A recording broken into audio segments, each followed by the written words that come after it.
started a mixed media collage type thing. Friday, worked on Saturday, Chick-fil-A Drive, and newspapers. All right, good evening, everyone.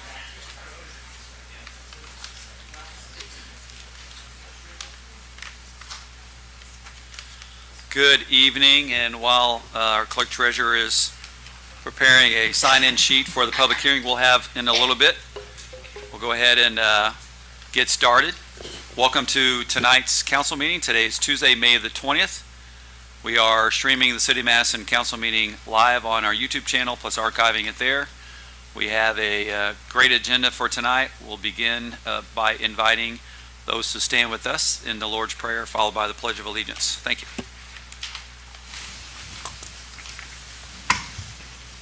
Father, who art in heaven, hallowed be thy name. Thy kingdom come, thy will be done, on earth as it is in heaven. Give us this day our daily bread, and forgive us our trespasses, as we forgive those who trespass against us. And lead us not into temptation, but deliver us from evil. For thine is the kingdom, and the power, and the glory, forever. Amen. Allegiance to the flag of the United States of America, and to the republic for which it stands, one nation, under God, indivisible, with liberty and justice for all.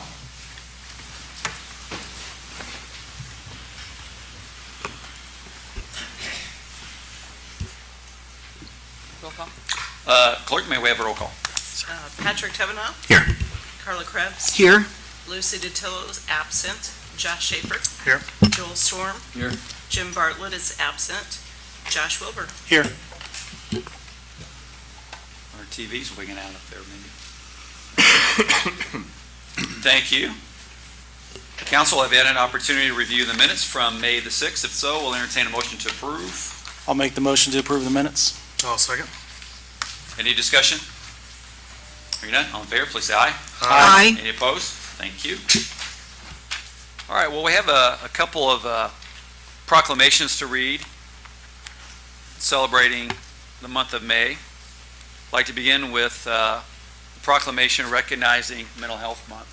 And Dina, after I review the proclamation, I'd love to invite you to the podium and talk about your role in serving our community. But let me just start with this. Mental health conditions are real and prevalent in our nation, and we recognize that all people experience times of difficulty and stress in their lives. And whereas there is a vital research that animal companionship, humor, spirituality, religion, recreation, social connections, and work-life balance can help protect health and well-being. Whereas the City of Madison and Jefferson County have a multitude of resources available for those struggling with mental health. Centerstone, Freedom Center, LifeSpring, Ruth Haven, Jefferson House, Youth Villages, Recovery Cafe, Citizens of Jefferson County for Suicide Prevention, and the Bethany Legacy Foundation, to name a few. With effective treatment, individuals with mental health and other chronic health conditions can recover and lead full, productive lives. The City of Madison supports investments in mental health resources, EAP programs, and the JCAP collaboration. Each business, school, government agency, healthcare provider, organization, and citizen share the burden of mental health problems and has a responsibility to promote mental wellness and support prevention efforts. Now, therefore, join me in recognizing the month of May 2025 as Mental Health Awareness Month. So, Dan, if you would please come up, and I want to present this to you. And Okay. I want to thank you for all the work that you're doing across our community. Please, you're welcome to share some remarks. Okay. Thanks for having me. I work at the Freedom Center now, and the Freedom Center is a mental health office on the top floor of the Eggleston building. We have licensed therapists who offer trauma-informed and healing-focused therapy. We also offer many, many other items that I'd like to talk to you about just for a minute. I believe in all pathways to healing, and it takes sometimes more than one pathway to reach an individual. So I was hired as the Hub of Hope Director, which is a suicide prevention and grief support department. At the Hub of Hope, we have a Hope line that I answer personally 16 hours a day as needed for people in our community who may be struggling or need someone to talk to. That line is available 7 a.m. to 11 p.m. 7 days a week. We offer a safe space for people suffering with suicidal ideation to come and talk. where I can get them into therapy pretty quickly. If they need inpatient, I've developed relationships outside of our community for inpatient treatment, and I can usually get them inpatient treatment pretty quickly as well. We provide grief support group every Monday for those suffering from grief. We started 2 programs in January that I'm pretty excited about. One is called Coffee with Friends for widows and widowers and singles at Analog Coffee on the 4th Thursday of every month at 1. What I was finding in grief support group was that people lost their spouse after 40 or so years, and they were very lonely. Not only did they lose their spouse, but they lost the group friends, the married friends, and so I just thought if we could get those people together and then they start having lunch, and that's happening now. So it's been successful. Creative Expressions is another class that I started, and it's the first Thursday of every month. I do quarterly QPR, suicide prevention training that is open to the public. I became a QPR instructor, which is a suicide prevention. And we also do trauma-informed care at the Freedom Center, and we have a brand-new play therapy room. So we can help children who maybe struggle with getting their feelings out, might do so with play therapy. So thank you for recognizing mental health. Dina, I know that it was important for creating a navigator position, and I believe that's been created with the Jefferson County Health Department. Correct. In partnership with Bethany Legacy Foundation. Yes. How is that working? I haven't heard much. We have a meeting, I think, coming up soon. I'm still working on CIT also, so we have a meeting on that tomorrow at the Sheriff's Department. So there's a lot going on in our community. There's a lot of things that are coming together. We were in a mental health desert for such a long time, and it's great to see some people coming together, and I thank you for all your support. Oh, you're welcome, and we are very, very close to getting the JCAP program Yes. actually beginning in the jail. We've hired a program director and who's going to be working with the Jefferson County Court Services Yep. to facilitate that program, and I think that's going to be a life-changing experience for those who are in the jail. But there's Yeah. also wraparound services and continuum of care beyond that. Right. And I would just say that hopefully it's being destigmatized. Yes, Everybody's going through something, right. candidly, and a community that is caring like Madison. I think we're bringing some solutions, and the CIT part of it, in my opinion, is the most logical, best next step to take Yes. in investing for resources for that. And our event on Saturday was intended just for that. Yeah, to talk a little break. bit about that. You So, said that so at we had our Bicentennial Park. first annual Mindful Connections at Bicentennial Park, and it was a free family fun event, so everything was free. Madison Police Department and the Sheriff's Department grilled 409 hot dogs, 408 hot dogs, and ran out. We had planned on about 300 children, and we exceeded that. We gave them passports, and so we had people like Centerstone Lifespring, KDH was there, so we had booths, and the kids could go around to each booth, play a game, get a prize, and get their passport stamped, and then they got a free cone of ice. But it was to break stigma behind mental health. I wanted children to know that it's okay if they need to call the police department. It's okay if they hear that mom is going to Centerstone or sister's been admitted to Wellstone. We don't want them to be afraid of those words and those terms, and so that was the idea and the heart behind that event. It was huge, successful. I'm pretty sure we're going to be doing it again every year. So we played the movie Inside Out afterwards, and I don't know, we're estimating probably 600 to 650 people showed up at our very first event, so it was very, very successful. And I hear you say that you're personally answering the crisis Yeah. call 16 hours a day. Thank Yep. you for that. It's not really all that busy anymore. It's Yeah. kind of calmed down, and so which tells me that people are realizing that there's help available. If you look at, if you look at all the services that are available in our community, there really is a lot of comprehensive care and services.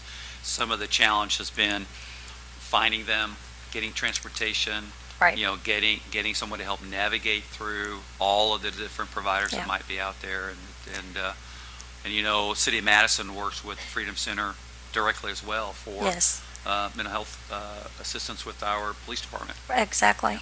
And we do have an intern that is helping with us. He's getting his master's degree, and he is running a program for the Jefferson House every Thursday. And so providing group counseling at the Jefferson House, and then individual counseling if they need it. Because we know that a lot of people that have addiction issues have some trauma. And so if we can get back to the trauma, that's why we love to get to the trauma. So there's a lot of good things going on. Liz and I meet with the head of Centerstone and LifeSpring monthly for coffee, just to kind of learn what each other's strengths are so that we can get people to the best place for them. And we all work together, and I think that's been very important. Great. Yeah. Can I get a picture with you and the Sure. resolution?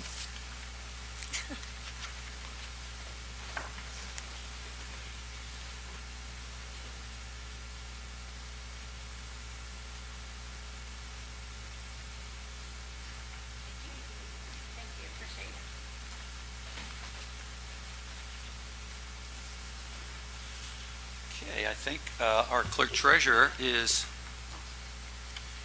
so what we're passing around now before we move on is just to let you know that we will be in a few minutes suspending the regular meeting in order to have a public hearing on ordinance 2025-6, which is reestablishing the cum cap development fund rate. So that's the sign-in sheet that Mindy's passing around now, that you're here for that. Next, we'd like to read a proclamation recognizing National Historic Preservation Month. And we have two guests of honor tonight. Brenna Haley, who is our preservation planner. And then I'd invite Lincoln just a few minutes to come up and say a few words about historic preservation and his role in Cornerstone. But let me read the proclamation first.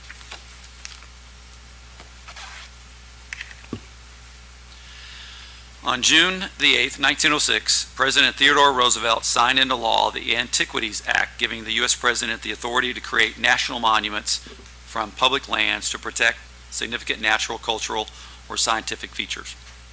On October 15, 1966, the National Historic Preservation Act, the most far-reaching preservation legislation ever enacted in the United States, was signed into law by President Lyndon B. Johnson. This legislation established the National Register of Historic Places and State Historic Preservation Offices. And whereas the National Register of Historic Preservation established May as National Historic Preservation Month in 1973 to promote historic places for the purpose of instilling national and community pride, promoting heritage and tourism, and showing the social, economic, and cultural benefits of historic preservation. Harnessing the Power of Place is the theme for National Historic Preservation Month 2025, of which many examples can be seen throughout our National Landmark Historic District as homeowners work with the history of their homes rather than against it to breathe new life into old buildings. Whereas the historic houses, buildings, and cultural sites in Madison help make it unique and foster local pride, maintaining community character while enhancing livability. And historic preservation is relevant for communities across the nation, both urban and rural. It is important to celebrate the role of history in our lives and the contributions made by the City of Madison, historic preservation organizations, and dedicated individuals in helping to preserve the tangible aspects of heritage that have shaped us as a community. Whereas Madison has beautiful architecture and many notable nationally designated buildings, a National Landmark Historic District, and 2 National Historic Landmark Sites. Therefore, I, the Mayor of the City of Madison, do hereby proclaim May 2025 as National Historic Preservation Month and ask our citizens to join us. So, Brenna, would you like to say a few words, and I'll present you with this proclamation, and thank you for all of your help. And share us a little bit, and we'll invite Link up to talk about historic preservation. So as the preservationist for the city, I've gotten to work pretty closely with When speaking to Mike, so okay. Sorry. Right, there you go. with a lot of the homeowners here, and I'm also a fairly new manager of the PACE program, so I am also able to help them kind of navigate the financial side of it, and it has been a real honor to be able to help people and to preserve our wonderful historic district. So I've had a really great time, and I'm excited to keep doing it. And where did you move here from? I went to school in Muncie, but I grew up in Anderson, Indiana. So you're living out your dream of I being a am. historic preservationist and Yep. living in the largest contiguous historic district in the country. Yes, it was very exciting when I saw the job opening, so I jumped on it. And you said Mulberry Street's a very quiet part of town that you really enjoy hmm for the most part. Yeah, I live right above the Arts Alliance, so it's really great there. Very Right. happy here. Great. Very grateful you're here too. And yesterday at Board of Public Works, we had, was that the second round of PACE? Third. The third round already. And great projects. I mean, Yes, some a great lot of really projects. good projects this year. Brenda, thank you very much. Link, would you like to come up and share some words about the history of historic preservation in Madison? Thank you. I did not prepare any comments. I think the mayor's comments summed it up pretty well. I think you may have copies of a thumbnail sketch of the past 100 years history of historic preservation in Madison. The best of my knowledge, the first time there was any kind of official recognition of National Historic Preservation Month was 1982, but I think you'll see from that summary that historic preservation has been going on in Madison for many decades before that, and it was only in the last 50 years or so, and actually in the process of updating and revising that sketch, I came to the realization that I've been a first-hand eyewitness of more than half of that century of development in Madison, and as a result of that, I guess I've become something of a historical relic in my own right. But anyway, as I say, the main thing is that the Cornerstone Society is just one of many organizations here in the community and statewide that is involved in promoting historic preservation, and we certainly all appreciate the commitment of the City of Madison and the Mayor's administration toward that goal.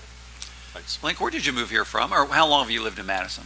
I am a newcomer, and I've been here 1971, and many people, I guess, have forgotten that I'm an outsider. Because, Where did you grow up at? Mainly Muncie, Yorktown area. I actually, where Ball State University is, Muncie. Yeah.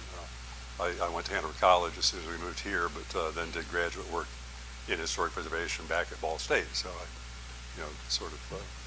So yeah, I consider Madison my hometown, and to the extent that I have grown up, this is where I grew up. So, if there are other questions, I'd be happy to answer, but that's all I really had to say. The information in the books was very detailed. Thank you for drafting that. And it gives you a chronology, really, as Link was saying, over the last 75 to 100 years about historic preservation in Madison. And I'm not sure many people know this or not about me. They probably know that I grew up on Walnut Street because I talk about it a lot. But I also, had the just a real honor of working a few summers for John and Ann Wendell at the Shrewsbury House, and I worked in the mornings there, and then lifeguarded in the afternoons at Crystal Beach. And so my life was all about being in the historic district all the time, and I learned so much from John and Ann. And another little Bobby Courtney tidbit here is that I actually chauffeured them around the country on several antique buying trips, and that was very interesting to be with John and Ann Wendell all across the country, going from town to town, because they also dealt in antiques there at the Shrewsbury House, and it was just a grand exposure to historic preservation at really foundational elements of City of Madison's preservation efforts. So I'm grateful to have that experience and living in Madison's historic district too. Well, moving on, we do have two bills for first reading. Clerk, I will turn it over to you, and I think we'll have them up on the screen. Thank you, Brenna. Okay, so the first one's ordinance 2025-9, an ordinance of the Common Council of the City of Madison, Indiana, amending Chapter 73, Schedule 3, stop intersections, establishing 2 three-way stop signs for traffic at the intersections of Vaughn and Jefferson and Vaughn and Broadway. Yes, and as it's noted on the agenda, this implements safety recommendations for high pedestrian traffic locations on Bond Drive. We've had a lot of comment about traffic safety in many, many different forms. So Chief Scudder is here to discuss the necessity for this ordinance and the establishment of these stop signs. Good afternoon. Do you guys have a copy of this? No, we, No? Okay, sorry. Traffic study was conducted down on Vaughn Drive last September. They did it on a Monday and a Tuesday, and there were about 3,000 vehicles per day on those 2 weekdays. And about 40% of those were going over the speed limit on Vaughn Drive with, there's 20 clocked at doing over 75 miles an hour. How's that traffic volume compared to other streets in Madison? Main Street's around 7, So depending on what part of Main Street you're on. Main Street's a little bit over Those are double. weekdays, so I think weekends would be a lot. well, and I would make another comparison, which is how does Vaughn Drive compare with other similar streets? Yeah. Which is, there's a lot more stop signs. Yes. There's a lot more traffic intervention, and Vaughn Drive has one for a whole mile, that all basically a it mile has? stretch. Yeah. We have one. And I remember when they put the stop sign in at West Street, and it made a huge difference on slowing people down on Vaughn Drive. And with the remodel at Crystal Beach, work going on all down Vaughn Drive, I think we're going to see just a constant increase in pedestrians. So I think we need to be proactive and get something in place. So I'm a huge supporter of putting stop signs at Broadway and Jefferson. Is there a plan also to do crosswalks similar to kind of what we've done on Main We Street? painted crosswalks. Are we putting We in will the be- signs and everything too? Yes, Like we have? they'll be- Okay. yeah. That's great, because that'll. Well, there I won't think be the that'll- signs in the middle of the street. There'll Yeah, be I guess so. stop signs, Yeah. and then a painted crosswalk, Painted so crosswalk. it'll direct their path. Because, Okay. they'll still have to, there's a lot of activity happening at Bicentennial. A lot of Yeah. people park down there if they're going to go to the pool. They'll cross and get on the south side of the street. And if you're going to Crystal Beach, for example, you'll walk up the south side of the street and then cross over there. We're trying to direct them to a safe Right. a safe path, because many of them walk in the street. They'll park and then just walk down the street. And then if there's, cars parked to go to the pool or the lighthouse or other area activities down there, then that just pushes them more into the street. So this is an easy way for safety interdiction. It's a proper traffic control device for those areas, given the volume. And again, there's just been a numerous amount of public comment on that corridor. Yeah, I get a lot of traffic complaints come my way, and Vaughn Drive, Main Street, Jefferson Street are probably the three most common complaints that I see. And we have stepped up enforcement this month. We've been pulling over a lot more cars trying to enforce traffic laws, but I think this is just an easy way to really slow people down. So kind of take some pressure off us. We can focus attention on other parts of the town. When we do this, what is the plan? Are you going to, when it's new and you got city, people that have not been used to that, how Yeah, are we gonna? We're not going to be out writing tickets the first day. Okay. But We'll also do the public awareness campaign. It'll be Okay. reported in the Courier. We'll do a social media Yep. on it. And we'll have officers down there. Usually just seeing the officers, it's going to draw people's attention. It's going to slow them down, bring attention to the stop sign, and we may start stopping some cars, issuing warnings, Okay. and let that go for a while, and then we'll start treating it like any other stop sign and issuing citations when it's applicable. I like that. Thank you. Is the plan for just a standard stop sign, no flashing lights or anything of that nature? Right, just standard. You mentioned the parking there at Broadway, just south of the ballpark. Is there any thought of painted lines or anything to help give pedestrians a little more guidance to stay out of the road as they're parking their vehicles while we're doing the crosswalks as well? Normally that happens when we repave the street.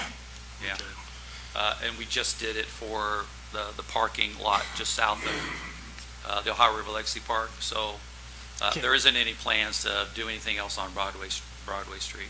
Well, I'm specifically Yeah. that small little section just south of the ballpark where there's no sidewalk, right? The The nor- 4 or or sorry. 5 parking spots that are parallel with Vaughn Drive south of Kiwanis. North of the street and south of the ballpark. Oh, I think there is a sidewalk there.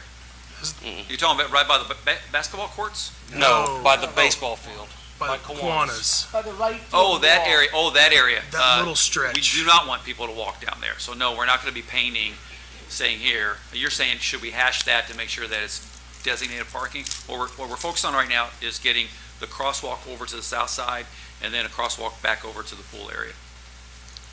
That's what we would ultimately like, is have people park in the Legacy Park parking lot, cross Vaughn Drive, walk down the sidewalk, and then cross Vaughn again to Crystal Beach, versus having them walk along that corridor right there south of Kiwanis. That's what, that's what you're referring to. Okay.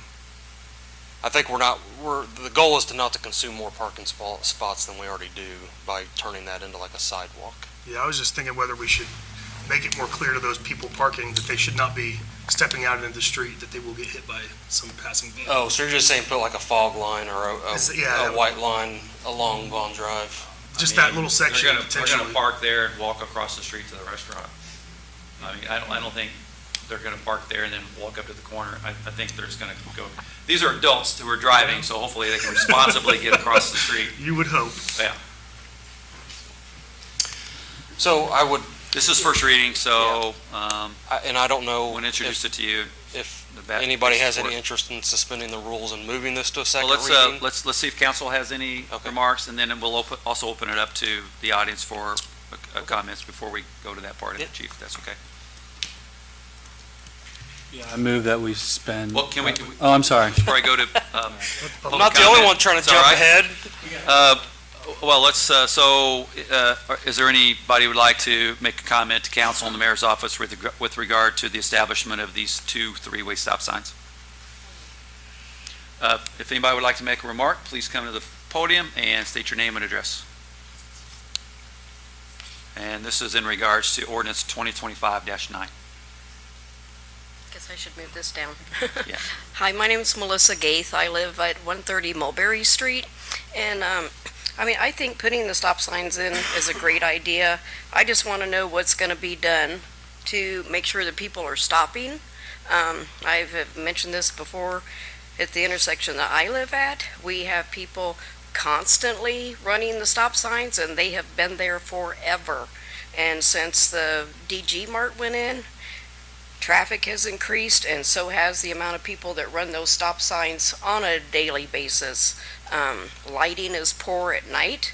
My neighbor and I have been out there 10, 11 o'clock in the evening, and had kids just flying down the street on their skateboards in dark clothes and paying no attention. So I just want to know what's going to be done to make the signs, I guess, more visible, and maybe do something about the other intersections. I know mine's not the only intersection, but something's got to be done. I'm sick and tired of constantly people running them. You talk about, adults driving.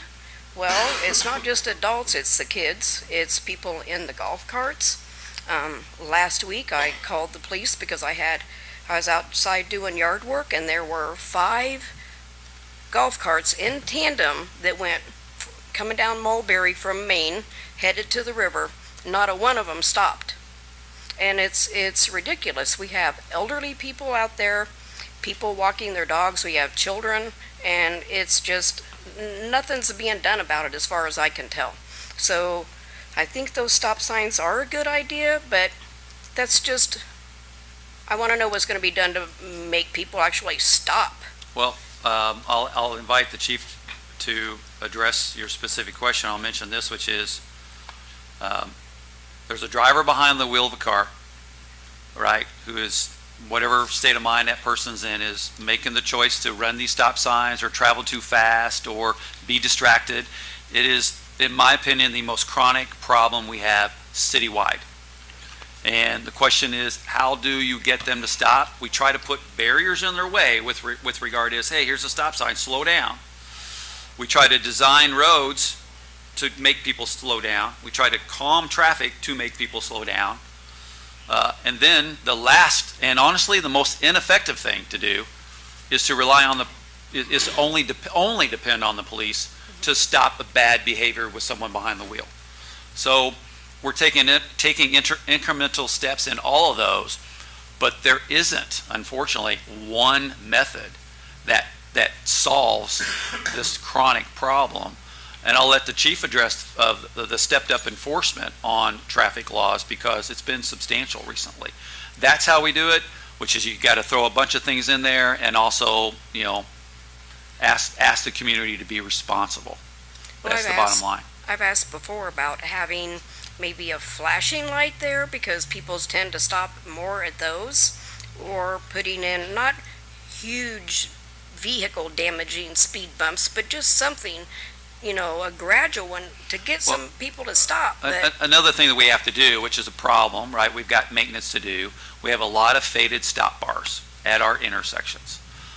We started addressing those last fall before the weather, and now we're going to get back to those this summer after we get through that. So there's a whole number of things to do, and not one thing is going to be the panacea of it all. So, Chief, would you like to address just real quick, what can we do as the neighbors watching these report people? it. If you see, you probably know who they are. Report it. There's not going to be a police officer sitting at every intersection, but as part of the routine, they would. And then an area where there's chronic problems, please report that because the police will address that. Okay. They'll be there. And it's kind of like trying to empty the bathtub with the water running. You go over and you address the problem creeps up somewhere else on another side street, and it is a chronic problem that we all recognize, and it's unfortunately part of the day-to-day life that we don't like. All right, thank you. Thank you, Ms. Gaither. I appreciate your comments, and I do want to say that since Chief, you can grab your mic up. Yeah. Thank you. Since May 1st, and I didn't check today, but we should be well over 600 traffic stops, tickets, and warnings since May 1st. So we do recognize that traffic is a problem, and we are taking substantial steps to try to correct that. Thank you. Any other comments? Are you none? I think you were. Yeah. I think maybe Councilman Storm was going to make a motion, but. Yeah, I move that we advance ordinance 2025-6 to final, or suspend the rules. -9, 2025-9. So we have a motion to suspend the rules on 2025-9 and move to second reading. I second that. We have a second. Okay, let's have a roll call on. Discussion. What's that? You gotta ask for discussion. Any discussion? Yeah, discussion, yeah. On the motion to suspend? Oh, you want to do a roll call? Discussion, okay. Patrick Tevenoff, Yes. Carla Krebs. Yes. Lucy DeTillo is absent, Josh Schaefer. Yes. Joel Storm. Yes. Jim Bartlett is absent, and Josh Wilbur. Yes.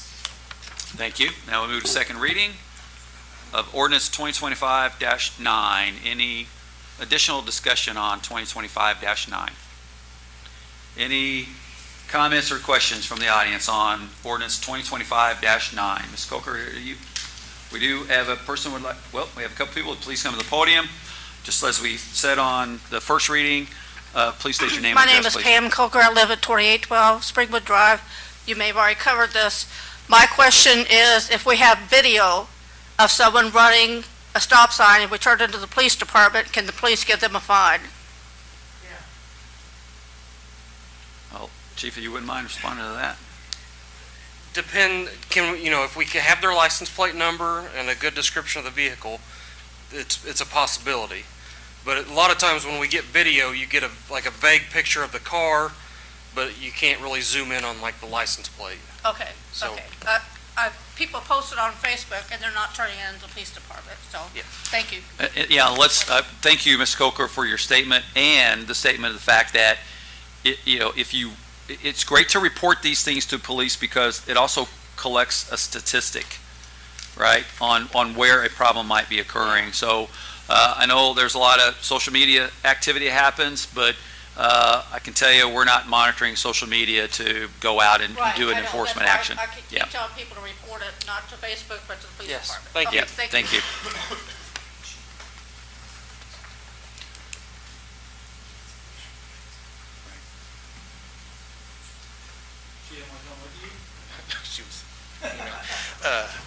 Gary Burdette, 705 East 2nd Street.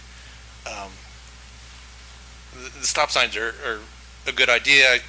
couple suggestions to add maybe for the sake of pedestrian safety is raised crosswalks, which are especially good too for people with disabilities, and possibly daylighting the corners or bringing the corners out more, especially on like Broadway and Jefferson where they're so wide. Bump outs, yeah. Yeah, we so, refer to. you know, it extends out as far as the parking does. So the pedestrians have less space to cross. Those are great suggestions, and those are being deployed in our Main Street reconstruction because they're in a project. This is an ordinance, and those are good ideas, and great to deploy. Yeah. But this is an ordinance just about the stop sign. When we're doing the park, there will be a speed table down there, which will have the same and similar effect. It's a raised crosswalk, but those are good suggestions. Yeah, thank you, Gary. Personally, I think it'd be a good idea to pedestrianize Vaughn Drive, but I've heard that before too. that's my little crazy idea. All right, thank you. Thank you, Gary. Any other comments on ordinance 2025-9? I do want to add, just real quick, when people do call in these traffic concerns, to use our non-emergency number, which is 265-3347. 265-3347, non-emergency. Yep, thank you. Still answered by central dispatch. Yep. It's just a non-emergency. Sorry. Chief, if you'd send the traffic safety study out when you get a chance.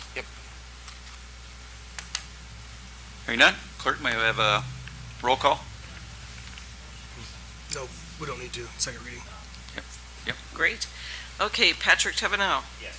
Carla Krebs. Yes. Lucy DiTillo is absent. Josh Schaefer. Yes. Joel Storm. Yes. Jim Bartlett is absent. Sorry, Josh Wilbur. Yes. Thank you, council. Thank you, everyone. Thank you. This is going to allow us time to get these put in before Crystal Beach opens. When is that? We don't know yet. Stop starting rumors, Josh. Stop it, Sean. Next up, we have ordinance 2025-10. Clerk? Ordinance 2025-10, an ordinance of the Common Council of the City of Madison, Indiana, establishing the Jefferson County Board of Tourism Control Fund. And council, this is to create a fund to receive repeated grants from the Jefferson County Board of Tourism. Mindy? Thank you, Council. This is pretty much exactly like the control fund we set up for the Bethany Legacy Foundation donations. Grants. Alliteration. Yeah. I think. The Jefferson County Board of Tourism is very generous in supporting the projects that we have gone to them and requested funding for. So in anticipation of that continuing on some level, we thought it best to set up a control fund, and that way, depending on what dollar amount they contribute to each project, we can trace that deposit and the expenditures for that project throughout its lifetime and make sure that everything stays within budget and the money goes where they expect it to go to. So.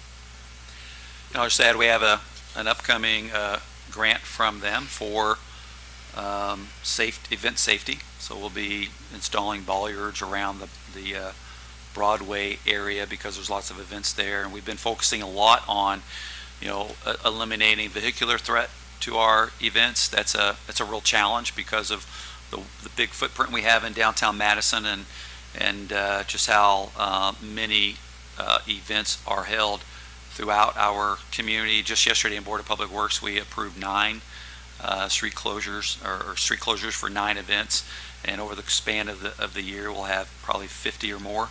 So it's a real concern of ours that we're addressing, and the responsibility lies heavily with the event organizer as well. But this is just another, investment we can make in event safety for our residents. Council, any questions for Mindy on ordinance 2025-10? Any comments or questions from the audience? Council want to suspend the rules and... Yes, I do. Okay. Because I know that, Jim Bartlett was supposed to be at the county council meeting tonight to start that process of the funds. And so I would move to suspend the rules and push ordinance 2025-10 to a second reading. I'll second. Second that. Any discussion? Move on, roll call. Patrick Kavanaugh, Yes. Carla Krebs. Yes? Lucy DeTillip's absent. Josh Schaefer, Yes. Joel Storm, Yes. Jim Bartlett's absent, and Josh Wilbur. Yes. All right, thank you. Now we move to second reading of ordinance 2025-10. Any discussion? Any comments or questions? Hearing none? Roll call. Patrick Kavanaugh, Yes. Carla Krebs, Yes? Lucy DeTillip's absent. Josh Schaefer, Yes. Joel Storm, Yes. Jim Bartlett's absent. Josh Wilbur. Yes. Thank you, council. Thank you. All right. Council, are there any reports, recommendations, or other business from the standing or select committees of City Council? Hearing none, I'd like to invite Tanya Burnett, our Parks Director of Operations, for a report.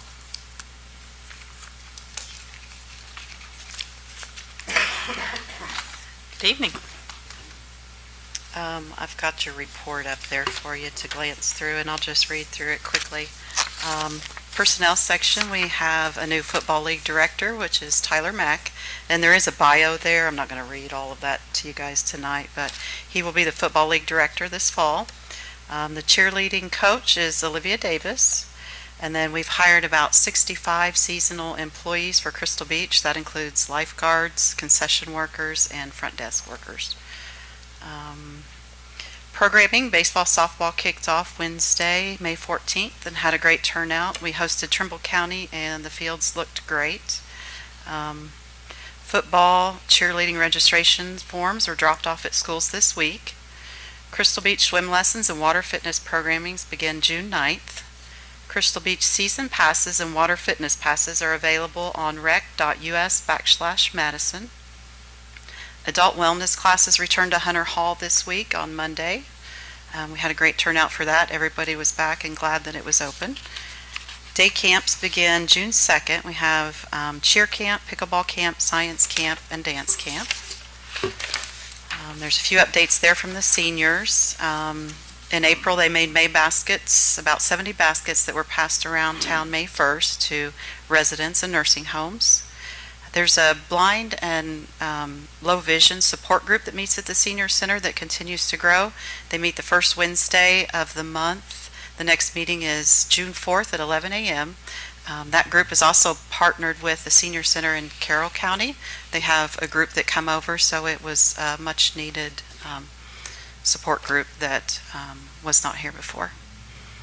The seniors do day trips once a month. They've been to Marengo Cave, the Farmstead, they went bowling, and then their next trip is on the Rock and Thunder boat on June 18th. Also, events kick off this week. Our first Mayor's Movie in the Park is this Friday, May 23rd at dusk. We'll be showing Hoosiers, which this year is the 100th anniversary of Brown Gym, so I know it's not about Brown Gym, but hey, it's a basketball movie. So We did it first. yeah, we did it first. 4th of July, the Hometown USA Parade actually falls on the 4th of July this year. It's a Friday. This year, one of the differences with the parade is that we're going to do all the staging south of Main Street, just keep everybody off of 421, just some safety precautions and changes that we worked out with the police officers and the street department. The fireworks then fall on Saturday, July 5th.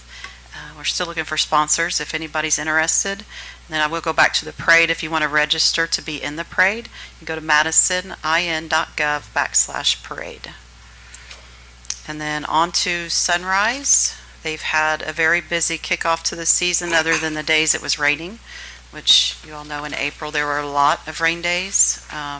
There is a chart there from Roger of his numbers. He did note that the greens fees are substantially higher than in previous years, which is a good thing. We've got a lot of non-members playing, so he was excited about that.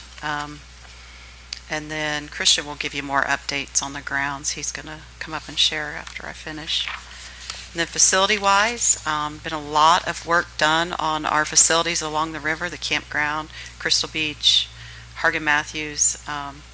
Crystal Beach is hopefully going to open Monday, May 26th, still working out chemicals and budding the lines. And again, Christian will give you more update on that. But the plan is to open Monday.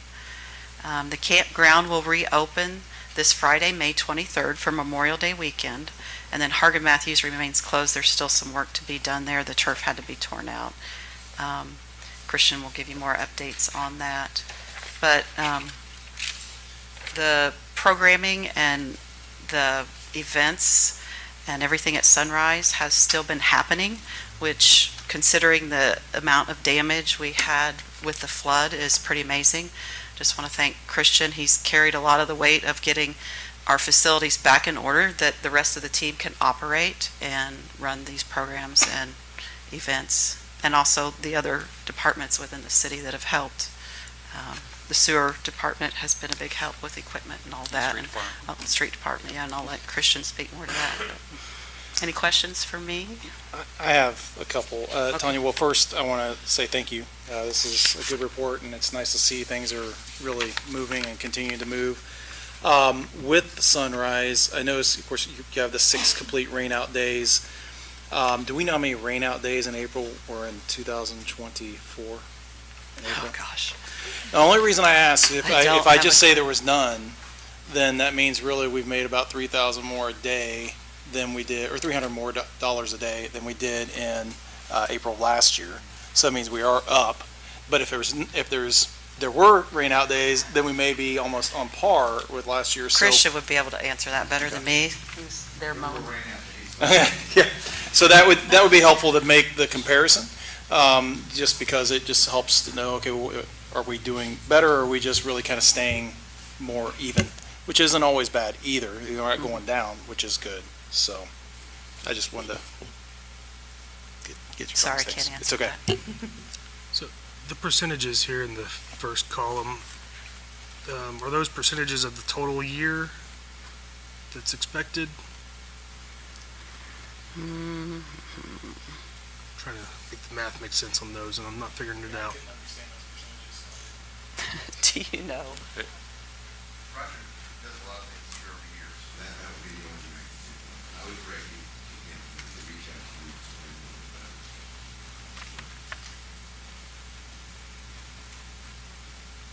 And the goal values, were those established, like Josh pointed out, that the goals are substantially higher than the 2024 numbers, so And those are goals Roger set for himself. That's what I was going to say. Those are Roger's personal goals for the course. okay. And then he wanted to show how close he was to hitting those for each month. I don't know if anybody can answer this off the top of their head, whether those goals line up with any budget projections that we had, or if we were using more April or last year's or prior year's numbers. The only thing, Josh, I can tell you is I know food and beverage is not where they projected. I know food and beverage was supposed to be the thing that really went up, and it's going actually down. Now, again, food and beverage may be down because the number of rainout days compared to last year too.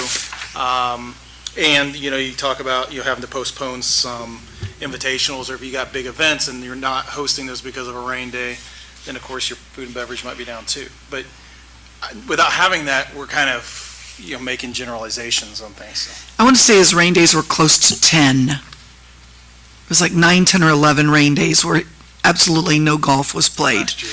this year. And one entire weekend was taken away. I do remember that from the park meeting. Yeah, because it says 3 were full weekends in April on his thing here, right? And Yeah. It says 6 complete rainout days. So yeah, it could definitely, make up for that. I'm just trying to draw the difference between 24, 25. Are we making progress? Are we not making progress? Are some of the things that we've decided that we're going to do, are they? The descriptions and conversation I've had with Roger is things are way better. The course is in phenomenal condition. The events that they're having there are sold out and very successful. We'll know more as we get into the heat of the summer, but definitely, our eye is keenly on park operations, and I think the team with Christian and Tanya and Brett and Whitney and the group and Michael, they're doing a phenomenal job at all these facilities. So we're going to have a much better year in '25 than we had in '24 overall. Do you have a sense of why our annual passes are down? I don't know. No, I don't know. They sold a lot of them in December.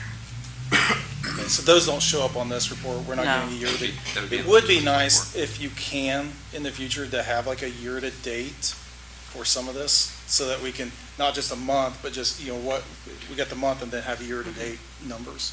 It would help, it helps me. I don't know if it helps anybody else, but it would help me.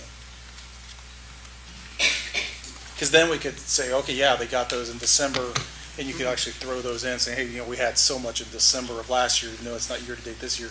It'd help us know that it's not that annual passes were down. We did a campaign in December to get people to buy them early. Yeah. And we know that, but it's hard to quantify here. Sure. Okay, Christian, you want to come on up? What you saw?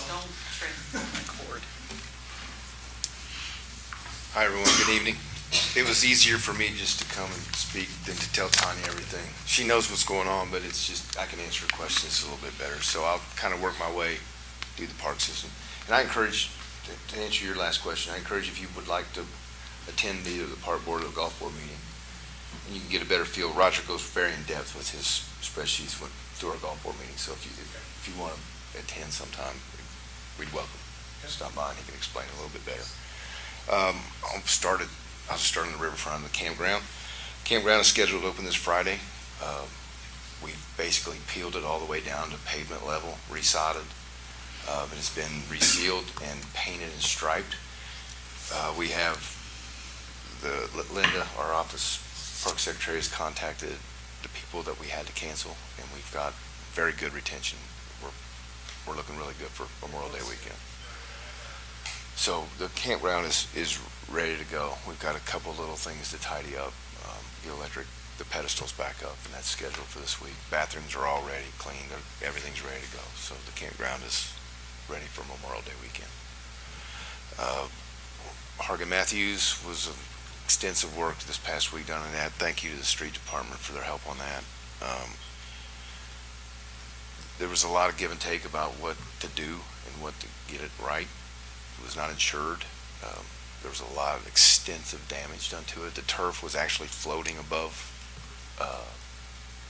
The swing sets, so it was 8 feet in the air at some point. So the turf that floated had actually shifted. So we removed a portion of that couldn't be replaced, with the recommendations of our contractors that we're working with other parks on. That'll be removed. Rubber mulch will be placed in it, and we should be open for business within a week to 10 days. Was any of the equipment damaged or just the ground? No, it was basically the and we're really close to the end of the lifespan of that anyway. Lifespan for artificial turf is 15 years max, and I think we're 10 or 12, pretty close. And plus, it was floating 8 feet in the air with river water under it, so it was bad.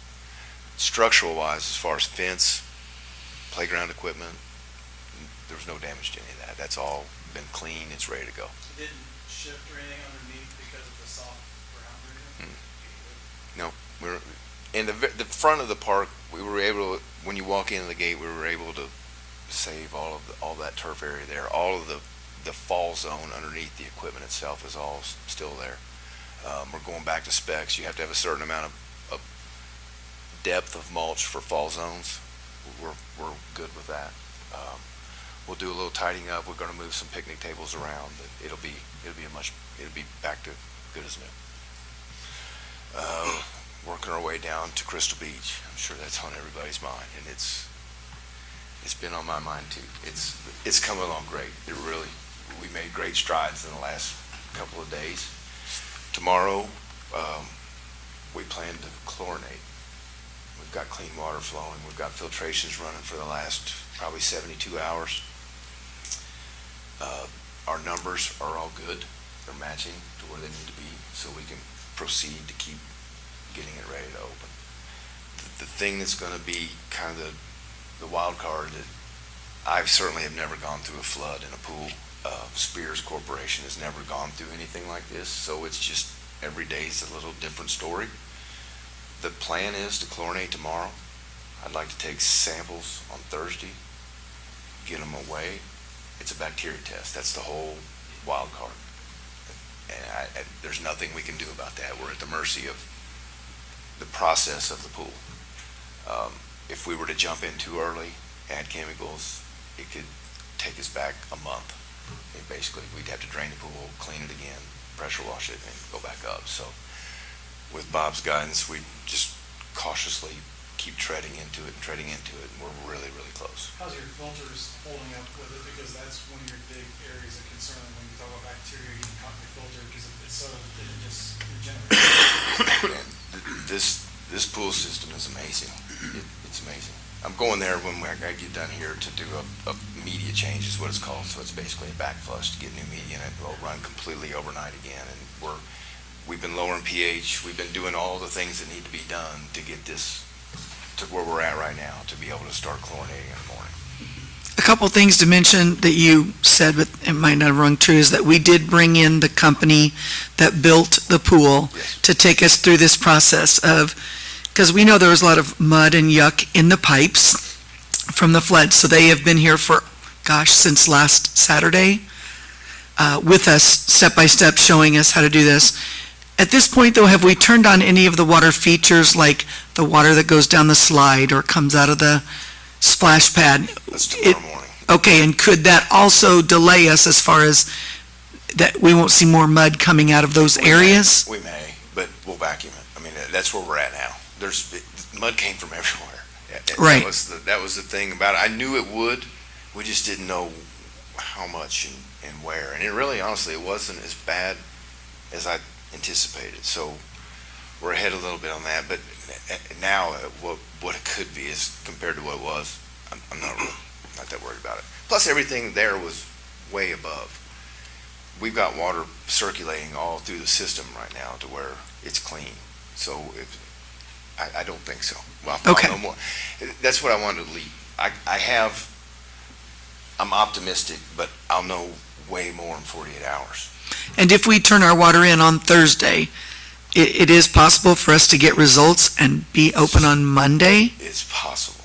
Okay, I just want to make sure that we also express to people that there is a chance There's a very we good still chance. might not be able to open on Monday. There's a very good chance. It's still our goal and we're pressing, but do. I think everyone needs to be made aware that there is a slight possibility. Yes. Okay, I would give it more than a slight possibility. We're at the rule with nature. I mean, literally a week ago, it was chocolate milk in that pool. It was the Ohio River.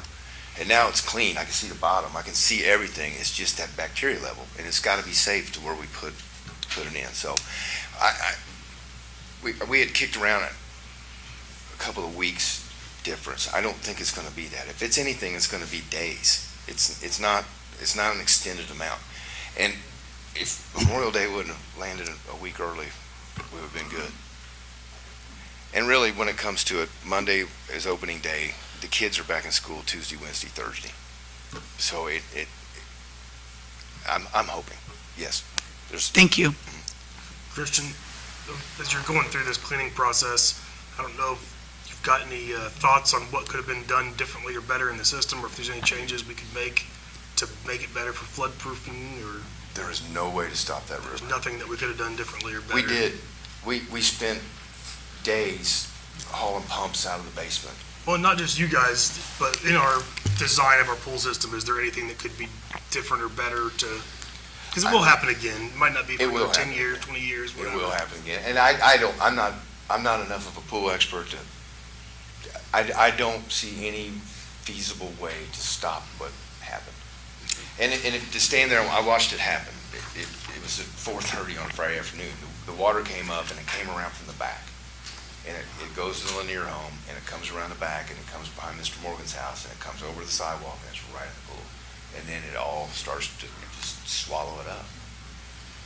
And I don't know of any, we sandbagged the front doors, sandbagged the elevator. I just don't, short of doing what we did to prevent more damage, I don't know how we could have done it. Counselor, I would address this, and working with Spear on the design. This was the first time this pool went through a flood. The floods were talked about, protective measures were put into the pool system, the caps were put into the lines, so the valves were all shut. You know, the design worked as it intended, right? There was 5 pumps to pull, 1 computer panel off the filter system in the basement. Those were pulled, took about 2.5 hours to do that. And so that worked as well, right, as designed. We went and pulled there's 2 space heaters. We had ETC pull those. So those were the items that had to be pulled out of the basement. Outside of that, the only thing that was really damaged down there was some pipe wrap that had to be replaced, and that was basically it besides cleaning, right? And so upstairs, we chose to pull the 5 control panels because of the flood height predictions. We were within 6 or 8 inches of hitting those. We chose to pull them. It took 2 hours. Those went back in very easily, and those were designed to be pulled if we needed to. So that all was pulled and worked perfectly. What I think Christian and I and Spear have all realized is that how you attack the cleanup after the flood is where the learning curve has taken place on this, right? It's about how quickly do we get the mud out, making sure we pull some grates. You know, there is a room underneath the pool that is the help me out here, yeah, it's the pit. It's the water. It's the water leveling pit, you know, under by the diving boards. You know, how quickly do you get in and get all that mud and water out? So, because you have to before. Just to kind of give you an idea, there's a gutter that runs around the perimeter of the pool, and it's 18 inches deep, and any overflow water goes into this trough, circles around this pit that we're talking about. It's roughly 20 feet by 30 feet by 12 feet deep, and all that water goes into that pit. Well, that entire trough was full of about 1 to 2 inches of mud, and it's covered in grates. It's all going down. So to flush, I mean, tens of thousands of gallons of water that were flushed. You have to flush it to the pit and then pump it out. And then pump it out. Yeah. I mean, it's just. I mean, so our riverfront and particularly our public spaces and park assets sustained substantial damage. And I would just interject this, which is the fact that we were able to reopen Vaughn Drive for pedestrian and vehicular access within about 4 days for Easter weekend, and then come back and start attacking each park property in the collaborative way that they've done it. It has been huge heavy lifting, and honestly, there's just a small group of people doing this, but it's been collaborative and making a difference, and one by one, we're bringing them back online. But you know, if you think about all the electrical, all the lamp posts, all the public spaces, the park facilities, the campground, the pool, parking lots, the green spaces, enormous damage. And we're on the tail end of the recovery of it, but we're still in the recovery mode. So that's why we're just asking for everybody's patience to bring it online as we can. And I would say too, if you talk to most people, this one left more mud than people have seen in any flood. I mean, there was over 12 inches of mud in some places. Should have seen the campground. The mud was and so thick we had to replace all the yeah. So, you know, every storm's different, every flood's different. You learn from every one of them. This was the first time we had to go through it with this new pool, and we certainly have some lessons learned. The Spear has some lessons learned. We have some lessons learned. But in terms of the design and in terms of flood mitigation and damage, it worked as designed. Is there, Bob, is there any grant money that we'll get from federal government or state to help offset the labor cost for the cleanup and things? We're not sure. That process is still ongoing. I know we've gone through probably 4, and this is typical for a flood, 4 damage assessments. There's not been a presidential declaration yet. Because that's a statewide thing that they're compiling. I believe there were probably around 30 to 35 counties. It was in Governor Braun's declaration. So all that process is still ongoing, and we're meeting regularly with EMA, and all that works through them through the IDHS portal and up through FEMA. So FEMA more was to just come, in but the town answer this is week. we hope so. They were. So FEMA was in town this week assessing the damage and the reports and those sorts of things. You know, we've taken proactiveness that The brick has been ordered, the caps have all been ordered for the columns, and trying to get those done before regatta. We can't guarantee it. Those caps take 6 to 8 weeks to, get manufactured. They're limestone. The brick's been ordered. So, we're doing the things we can do, but the patience from the community is we just can't snap our fingers and have everything back to new. I think Duke installed the meters back in most of the bases over the weekend, and so that allows us now to finish some of the work on the control panels and those sorts of things for the lighting. But the other thing about that too, while some of those panels have been through multiple floods, and their life expectancy is now over. Sometimes they can be repaired, but as soon as the panels go through so many floods, you can't do that. So a few of those are having to be replaced, which is part of the challenge. Tony, you mentioned every flood's different, but you got a lot of lessons learned, and I'm sure the team has done everything and done great work. We know you've been pulling a lot of extra hours to get it done, but what are we going to do? You had to learn on the go, I'm sure, this time. So what are we doing to document some of what you're learning for the next time this does happen? And how do we procedures for cleaning or flood preparation? We know exactly at what moments and what floodplains we need, or what flood elevations we need to take certain actions. That was the biggest thing I wanted to add. At 49 feet, we got to start going.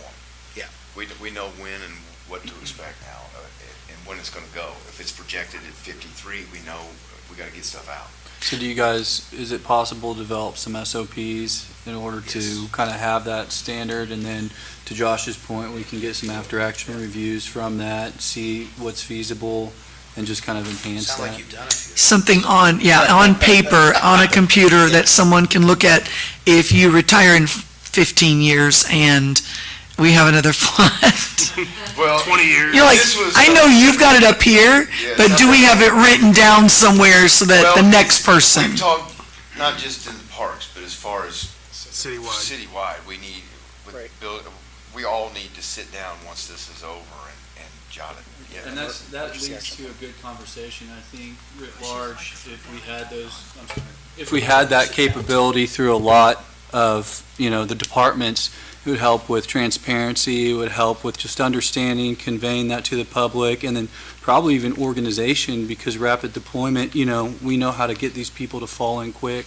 So it's Working with the people that I worked with, that won't be a problem, to have something, it was amazing to be a part of. Well, now It just was mention- awful, but it was amazing to be a part of. We had It great was help, cool. and it came together very fast. He's right.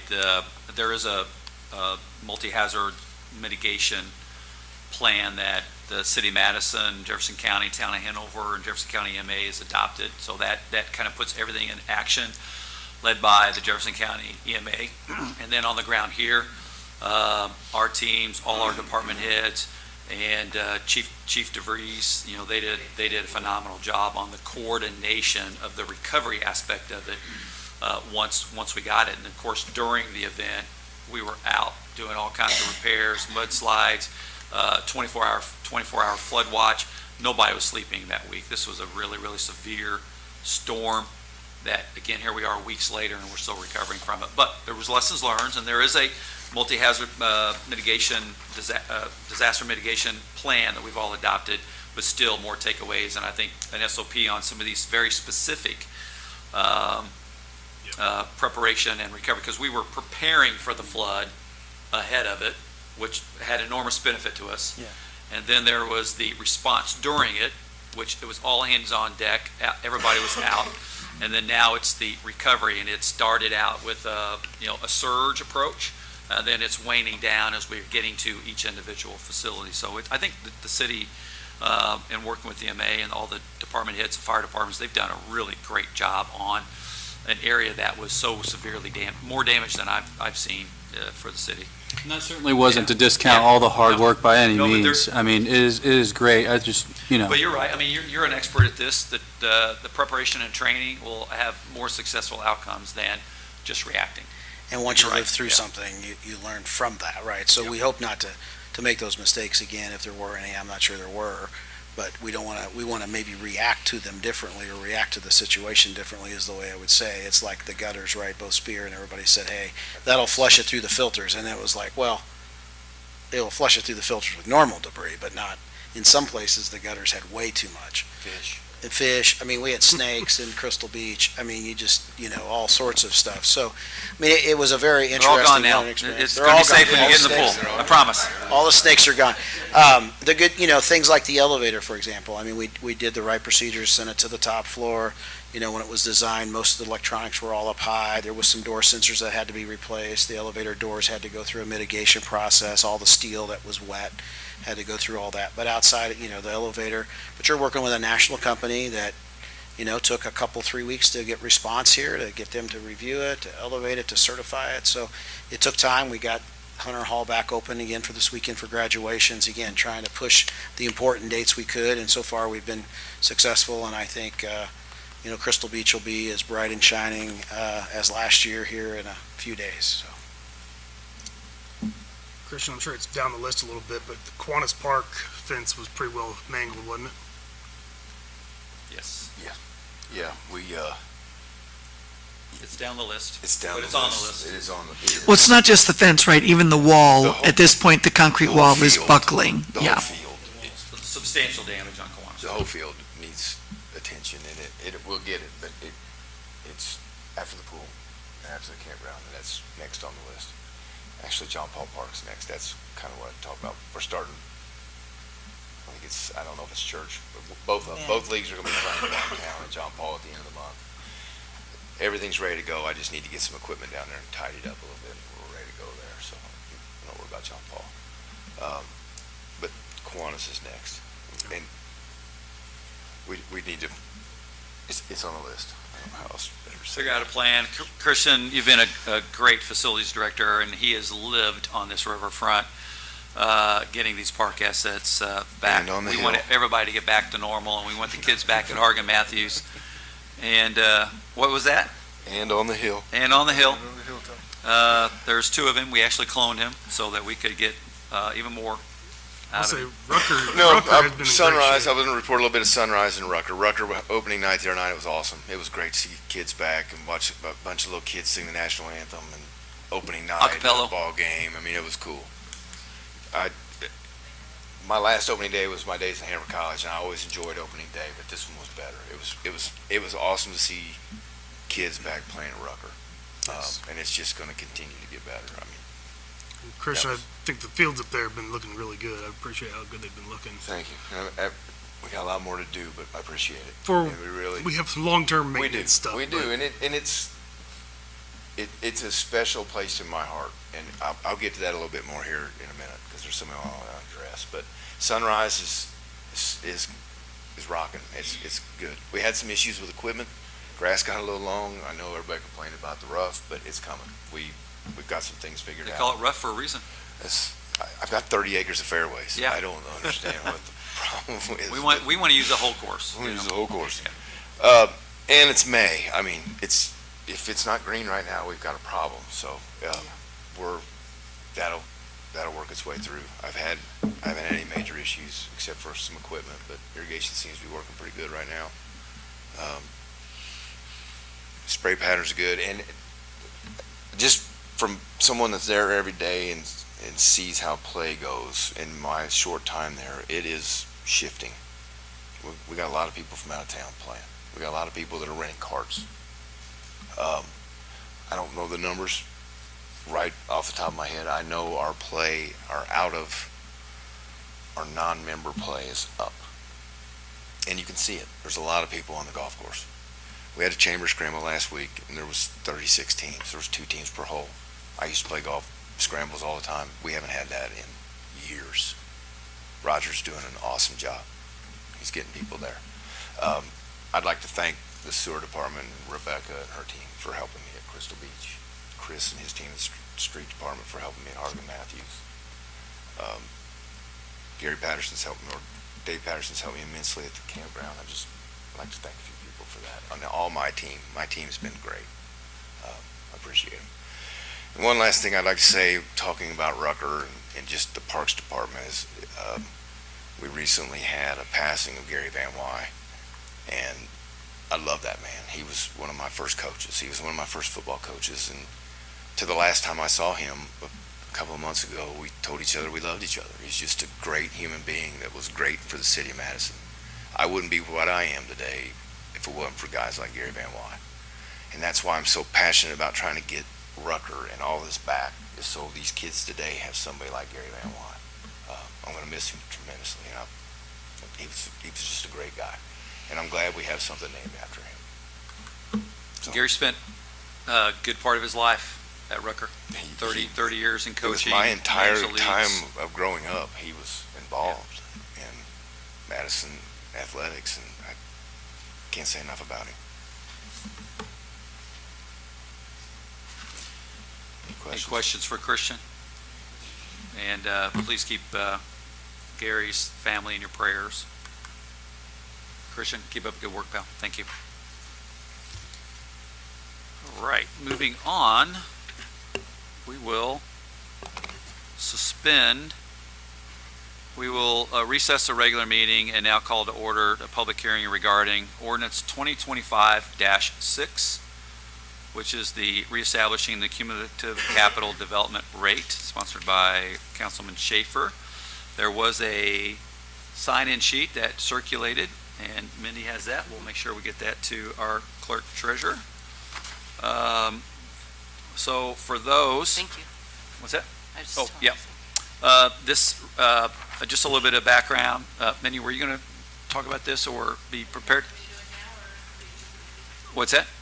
Well, I'm going to give a little bit of background, and just so that if anybody here wants to speak during the public hearing. Back in 1985, remember that? That was a good year. My gosh. City of Madison established a cumulative capital development fund rate per state statute. And now I'll turn it over to Mindy to tell us a little bit about the uses of those funds and we are required to reestablish the rate if we want to increase it, and has not been reestablished since it was created in 1985. Correct. Except per state statute in the mid-90s. Yep. So I just wanted to thank you all for considering this increase. When it was established, it was actually established at a higher rate per state statute, and then they lowered that rate that was allowed, but gave municipalities the ability, the authority to reestablish it and increase it.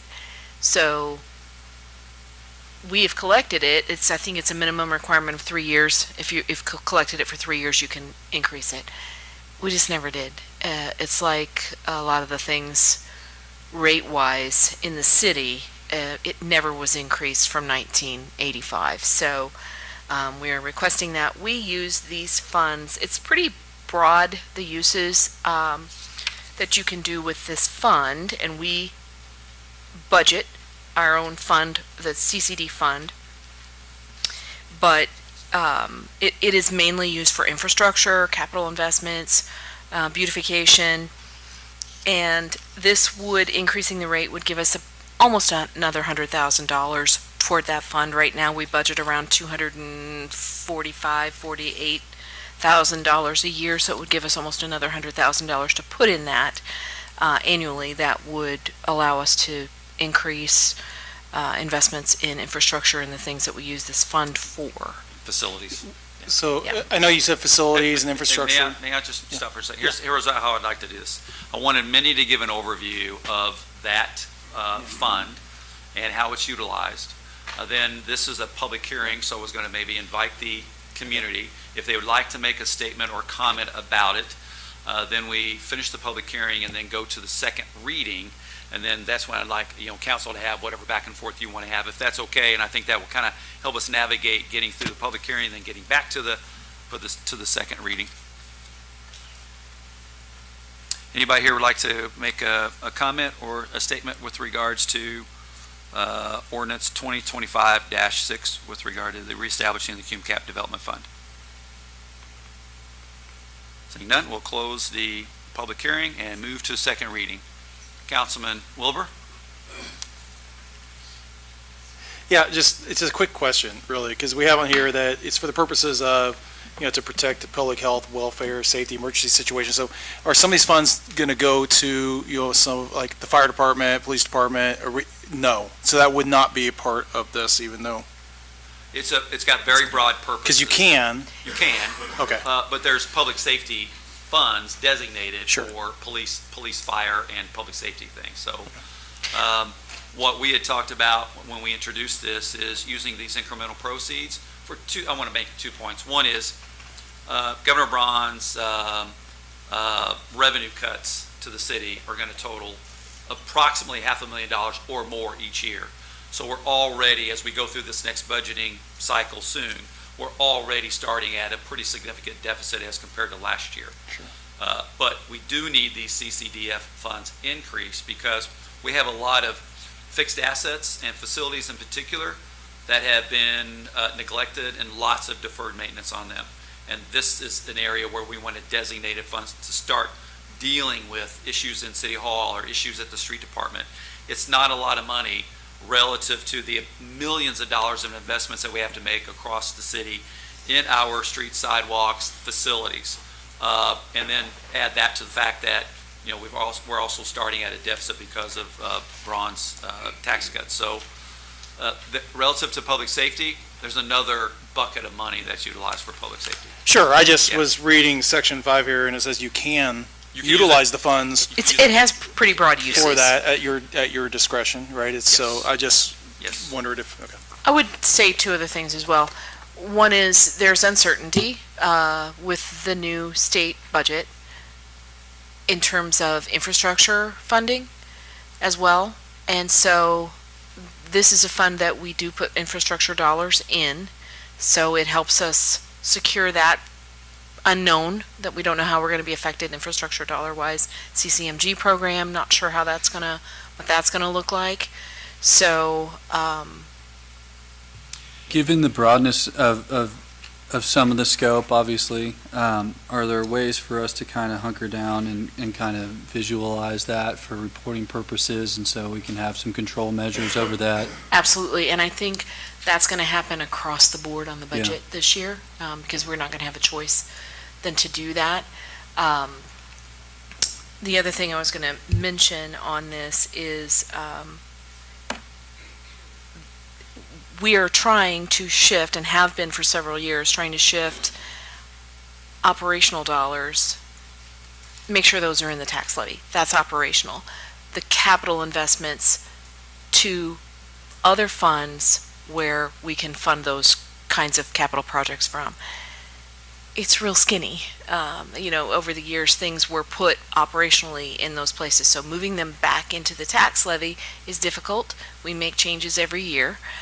But having capital investment funds available for capital investments is really important, and we're trying to get there. Yeah, I agree with you completely, because, some things are, as we see dips, given that money is fungible, it's easy to create an increase from another pot of money, and we're kind of tracing that. So in order for us to kind of look at things holistically, we can start to narrow down and visualize, okay, is this aspect making money or losing money?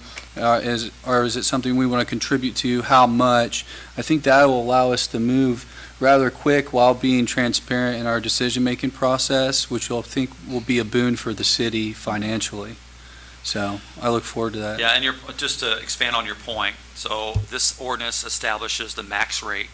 When we go through the budget process, we will start with information from DLGF on their estimates of how much revenue that would produce, and then council will decide how that money gets appropriated, and then we'll go through a multi-month period, and then we'll pass an ordinance adopting the budget. Then the Department of Local Government and Finance will review that, and then they'll have to approve whatever amounts there. And then it will take several more months, even after the budget's adopted, for the DLGF to actually certify some of the estimates of revenue. So there's still 9 months of work to do on just this one topic, candidly, as it's interjected into the budget process. So we'll do exactly what you just described, which is, can we have a more thoughtful way of a discussion about how we're spending these monies and how it relates to investment elsewhere? What, along with this property tax increase, what other efficiencies has your administration been taking to help bolster cash reserves throughout this year, so we can kind of ease into the big cuts that we'll be facing next? One is we've already implemented hiring freeze. As we stated in a prior council meeting, our direction to our staff is for looking for a 5% reduction in the budget for 2025. That's an annual amount. So as we head into the last 6 months of the year, we're looking to reduce the amount of our expenditures to approximately 2.5% to prepare for these budget reductions when we get our new estimates. We're just very, very hyper-focused on everything that we're spending, while at the same time working out a plan for the investments that we have to make. There is substantial capital needs here in the community. And that's what, getting back to Mindy's point earlier about what we've tried to do in the last few budget cycles, is have operational money funded by our property tax levy and then segregate out capital investment. There's not enough money in our budgets to do both adequately. I mean, you've noticed we've been investing tens of millions of dollars across our community, and virtually, I'd say very, very little of it's coming from our operational budget, because DLGF and the way the state tax levy works, the caps on the levies, the circuit breakers, they don't support capital investment. In fact, it's half of what the cost of inflation has been over the course of the last 4 or 5 years. So we're already implementing preparation for these budget cuts, and then when we get into the budget discussions, we have to understand what impact is that going to have on public safety, fire, and police. Where are we going to have to cut back relative to the roads that we actually can pave?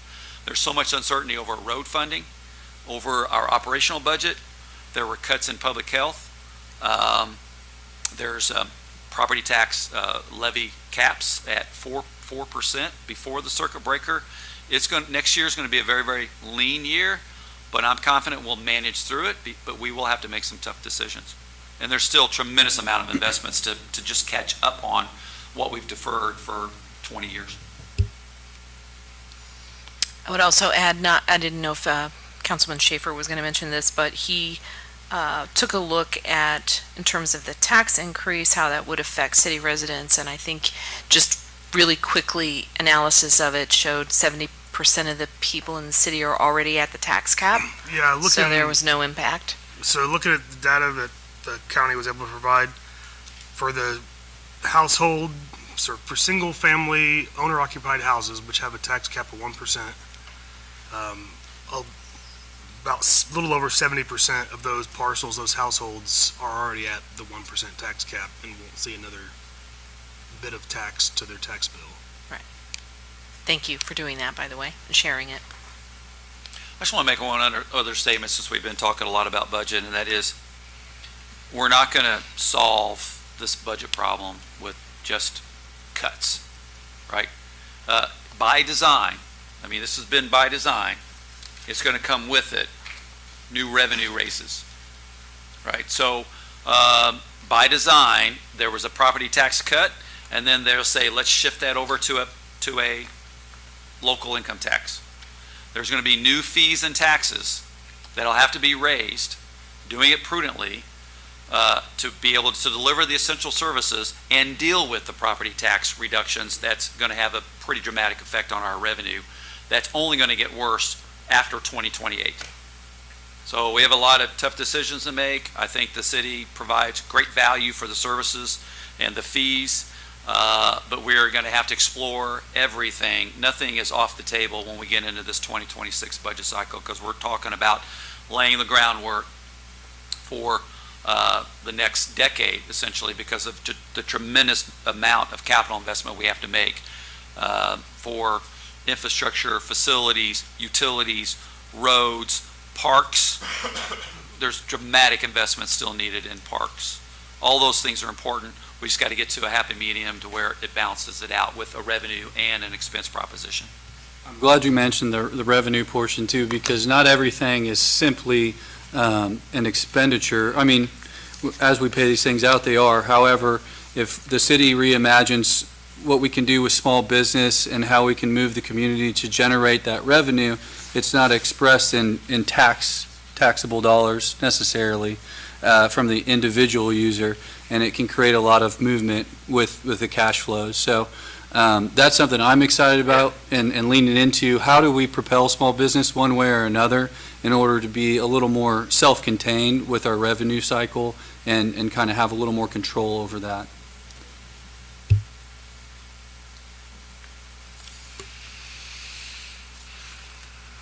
Any more comments or questions on ordinance 2025-6? Any comments or questions from anyone in the audience? So please come to the podium and state your name and address, please, in your remarks. And we will be following a 4-minute time limit on public comment. Yes.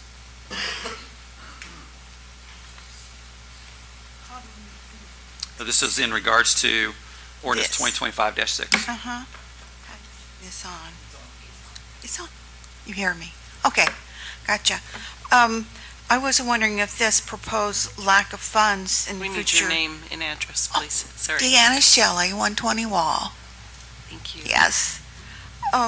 This lack of funds for the projects, would that delay or cancel the street improvements west of Craigmont Street? And the other thing, which I think you finally answered, I didn't know. Main Street? Yeah. Are you referring to Main Street? Yeah, because I live just off of Main Street, and I'm west of Craigmont. So, I was concerned what is proposed there, and if it could possibly be canceled because of this, since we seem to be functioning well with what we currently have. And, so how am I paying for this? I mean, Well, where would it, how does it reach me? To answer your first question, as we were talking about earlier of shifting costs from operations to a capital plan, we did that last year. We actually issued a bond at the end of the year to create the capital for the matching grant, and it is part of the Main Street Master Plan. So those funds, assuming, right, this is all assuming future bids, future receipt of committed federal highway funds, assuming they don't get cut, because those funds will come in late 26 and 27. Right, these are federal funds that will come through the state to the city of Madison for those projects. And assuming that the costs are similar to what we've been projecting for the last 5 years in the planning mode, that project will continue. But there's still a lot of what ifs. Okay. Because it's a multi-year project with multiple funding sources.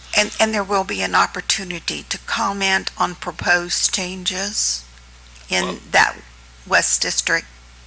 No, that's already been done and set through a Main Street Master Plan, and the funding's already been designated for it. So That's been going on since 2020. Are we going to go from the overhead arc lights to these little lamp posts? So the West Main Street plan, or actually all the way up to the top of Hanover Hill, there is the inclusion of lamp posts that are on Main Street to continue past Craigmont Street. Without removing the arcs? The lights that are there now will become the lamp posts. Well, I've noticed on Main Street, it doesn't provide enough light. There's and not much arcs lighting on do. West Main, and so the inclusion of multiple light posts, and Tony may comment on that, will provide, in our opinion, in our engineer's opinion, adequate lighting for West Main Street. The light is diffused, though, by trees, and that's what I've noticed on Main Street. It's not as bright as it once was. I may just ask you to comment on 2025-6 if you don't mind. Okay. Yeah. Okay. So you And told what- me how I'm paying for it. Well, this Cume Cap Development Fund, which is an existing tax rate that's part of the levy, that comes up to a total corporate tax rate that's approved by the state and adopted by the council, that's how you will pay for it, out of a property tax And I levy. get it, oh, on the property tax. Yeah, property taxes, yes. Gotcha. Yep. Thank you. Thank you, Dan.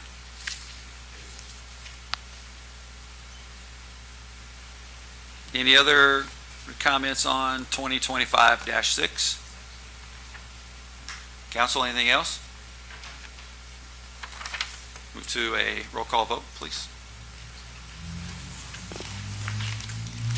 Patrick Chevanow, Yes. Carla Krebs, Yes. Lucy DiTillo is absent, Josh Schaefer, Yes. Joel Storm, Yes. Jim Bartlett is absent, Josh Wilbur. Yes. Thank you, council.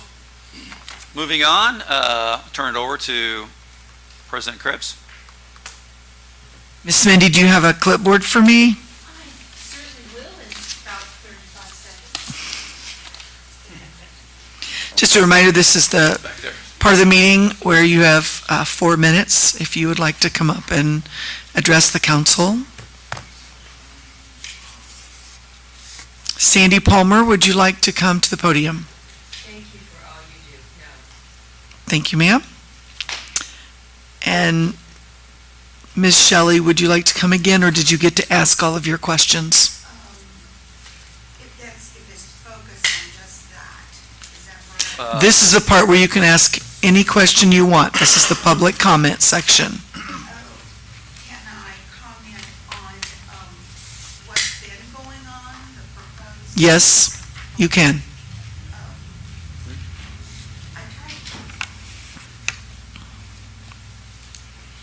Do you need my name again? Oh, no, that's. Okay. Well, I've been listening to the comments and attending the Plan Commission and our city council meetings, and I've tried to listen, and I know as you are too, to the general comments, and one of the reasons for this project was regarding housing. And I thought, well, foresight would have told us that maybe we should have restricted some Airbnbs. If we have over 100 residences already in that, think how much housing that would provide even beyond what the proposal is projecting. And another thing that I heard at the Plan Commission was that they needed to consider the future legacy to our children. Well, it's our historic past that has brought the attention of the country to this little corner of the world. And our past has always been our future. It is our future. And the best thing we can do for the future generations is not to spoil it. So I've thought, what could I accept at that location as appropriate? I've been trying to broaden besides just saying no. You have to come up with something. And I'm sure there's more than one thing that we could possibly propose that would be more gentle on the site. And I thought of my visits to Bradenton Beach on Anna Maria Island. They only allow 2-story structures to be built. I thought of Savannah, Georgia, that we've been compared to many times. They wouldn't allow this intrusion on their historic area, nor would Charleston, South Carolina. Now, we've been so blessed by the river, by our surrounding hills, to protect us from urban sprawl. We don't have that touch. And so it's hard for me to understand the ramifications that could come from this one structure, since the zoning area is so wide, to possible invasion of corporate America, because I don't think anybody locally is building this particular structure. It could open it wide to a complete change of the identity of our river and the value that it now serves. I'm thankful for the open spaces the Hilltop does provide for any need this city has regarding housing. So we're blessed with options that cannot possibly mar or harm what we currently have and the work that's been done by generations in investing in the homes, in improving them, and contributing to our special look in the world of living and the ease that we have. So Perfect timing. Thank you, Ms. Shelley, for your input. Dan. Now, are you Melissa? Ma'am, is your name Melissa? No, that's Mrs. I'm Coker. sorry? Melissa left. Okay, because Melissa crossed her name off. You are not signed up to talk in the Oh, I'm public. sorry, I didn't realize that I needed you. Okay, thank you. Okay, thank you. Mrs. Coker. Okay, that's it for our Okay. comment section. Well, thank you, everybody, for being here tonight. We talked a lot about budget prep. That was actually on my list to let you know that we're leaning into that, and there's a lot of information to gather for this particular budget preparation for 2026 because of just all the changes in legislation that has created uncertainty in so many different things. But we'll navigate through it. I'm confident we will. I've talked a lot about digesting the legislative changes. We will be inviting Representative Zimmerman and our State Senator Maxwell to come to Madison. I don't know if it'll be in this forum or a different forum, but I've already talked with them about coming to the community and talking about this year's legislative session and those things that benefit the community as well as those things that are new and going to be challenges for us. So look forward to that. Memorial Day weekend is coming up. Lots of activities happening, including the inaugural car show with CASA leading that initiative and transition this weekend. And then there will be an open house at the Western Fire Department, the Threes, celebrating their 175th anniversary. That'll be Saturday from 10 to 2 p.m. So I'll be there. Look forward to seeing you guys there too. And I want to mention as well, as a follow-up to the last Plan Commission meeting, we listened intently as to all the remarks that were being made, and I wanted to address yours too, Deanna. And what we're organizing prior to the next Plan Commission is a public information session to talk about, why we need to develop that site into housing, to address some of the concerns, Deanna, that you had raised, but also those that have been talked about in the Plan Commission with regards to the size of the district, the uses, the height. We listened and we're working through that. We've talked to a lot of community members, even at those meetings, the two that we've had at the council meeting, the Plan Commission meeting, one-on-ones, those who have come in, those who we see across the community. Still lots of work to be done, but we will be announcing a public information session to be had, probably in the next, over the course of the next 3 weeks or so, and we think we have some more information to share with the community. We're looking forward to doing that. We know that it's important for everybody. It's an important space for us. It's an important space from a policy perspective that we believe that our planning and all of the data we've accumulated over the years on our riverfront, now's the time. There's opportunity here for this investment. And we'll share more of those remarks as we organize a public information session over the course of the next 3 weeks. Our next meeting is Tuesday, June the 3rd. Council, do you have anything to add? If not, we'll entertain a motion to adjourn. I move to adjourn the meeting. I'll second. Any discussion? All in favor, please say aye. Any opposed?